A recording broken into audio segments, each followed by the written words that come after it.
Alfiana Flini Jondo, NIM 2514314201145. Saya dari Prodi S1 Keperawatan dari kelas C. Di sini saya akan menjelaskan tentang anatomi dan fisiologi sistem persyarafan. Sistem saraf merupakan sistem pengendali dan pengordinasi seluruh aktivitas tubuh manusia dengan otak sebagai pusat koordinasi dan integrasi. Sistem ini berfungsi menerima rangsangan atau stimulus dari lingkungan, mengubahnya menjadi impuls saraf, kemudian meneruskannya ke pusat penerimaan untuk ditafsirkan dan dikirim ke organ efektor sehingga menghasilkan respon yang sesuai.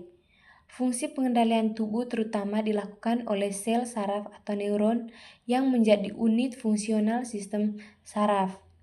Neuron berperan dalam aktivitas tubuh yang berlangsung secara tepat seperti kontraksi otot dan reaksi terhadap perubahan lingkungan. Sistem saraf kemungkinan tubuh memiliki daya kepekaan dan daya hantar terhadap rangsangan sehingga mampu beradaptasi dan bereaksi secara tepat. Secara keseluruhan, sistem saraf berperan penting dalam menjaga kerjasama, koordinasi, dan keseimbangan fungsi organ tubuh melalui mekanisme dan impuls saraf. Bagian-bagian neuron terdiri dari badan sel, akson, dan dendrit. Yang pertama, badan sel merupakan bagian utama neuron yang mengandung inti sel dan berfungsi meneruskan rangsangan dari dendrit ke akson. Kemudian, akson adalah serabut saraf panjang yang menghantarkan impuls keluar dari badan sel ke neuron lain, dilindungi oleh selubung mielin yang dibentuk oleh sel Schwann. Kemudian yang ketiga, dendrit merupakan perpanjangan sitoplasma yang pendek dan bercabang, berfungsi menerima rangsangan dan mengantarkannya ke badan sel. Kemudian, jenis-jenis neuron berdasarkan fungsinya yaitu neuron sensoris berfungsi menghantarkan impuls dari reseptor ke sistem saraf pusat atau otak dan sumsum tulang belakang. Neuron intermediate atau asosiasi berperan menghubungkan neuron sensoris dengan neuron lain di dalam sistem saraf pusat serta mengolah impuls yang diterima. Kemudian, neuron motoris berfungsi mengirimkan impuls dari sistem saraf pusat ke otot atau kelenjar sehingga menimbulkan respon tubuh terhadap rangsangan. Pembagian susunan saraf manusia dibagi menjadi dua bagian utama, yaitu susunan saraf pusat dan susunan perifer. Susunan saraf pusat terdiri dari medula spinalis atau sumsum tulang belakang dan otak yang meliputi otak besar, otak kecil, dan batang otak.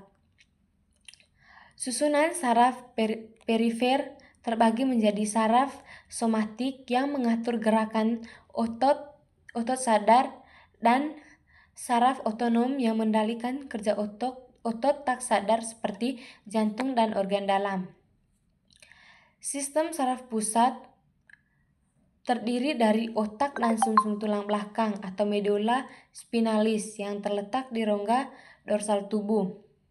Sistem saraf pusat dilindungi oleh struktur tulang keras yaitu kranium yang melindungi otak dan kolumnya vertebralis yang melindungi sumsum tulang belakang. Perlindungan ini sangat penting karena sistem saraf pusat berperan utama dalam mengendalikan dan mengkoordinasikan seluruh aktivitas tubuh. Sedangkan cerebrum atau otak besar merupakan bagian terbesar dari otak manusia yang mengisi sebagian besar rongga tengkorak. Cerebrum terdiri dari dua hemisfer, yaitu hemisfer kiri dan hemisfer kanan, yang dihubungkan oleh corpus callosum. Lapisan luarnya disebut cortex cerebrum atau substantia grisea, dan bagian dalamnya berupa substansia alba yang tersusun dari serabut saraf bermyelin.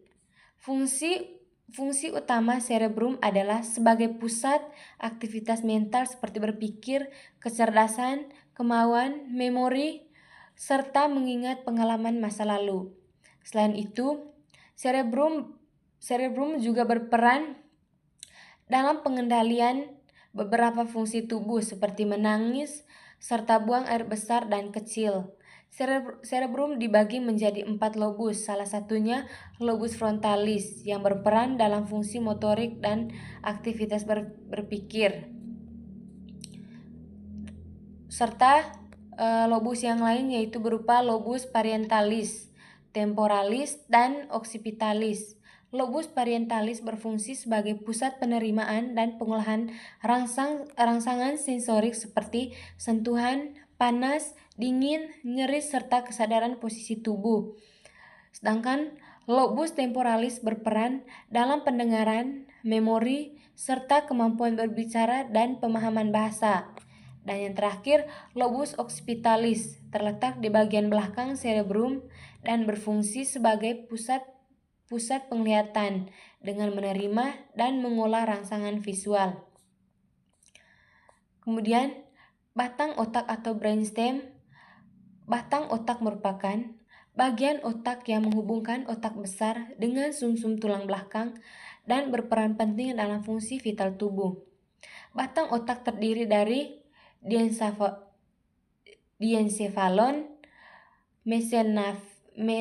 mesencephalon, pons farolli, dan medula oblongata.